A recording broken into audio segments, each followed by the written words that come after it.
దానికి ఏం సంబంధం లేకుండానే ఉంటుంది.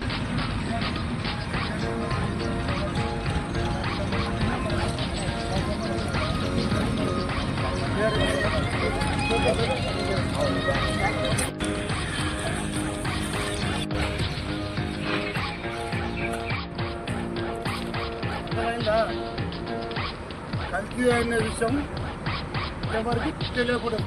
నేను చూసుకుంటాను. శనగ పిండిలో కానీ, గోధుమ పిండిలో కానీ, మైదా పిండిలో కానీ అన్నీ కలుపుకుంటూనే ఉన్నాను. అది ఇంత విషయం అంటే జనాభా పెరుగుతుంది, భూభారం తగ్గిస్తుంది. మనలంటే వాళ్ళు పుణ్యం కట్టుకోవాలి. అన్నీ కలుపుకొని చూసుకుంటున్నాను పిండిలో.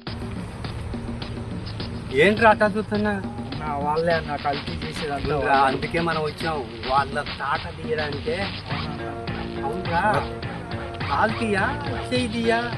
చేయి ఏ కల్తీరా, కల్తీ కల్తీ.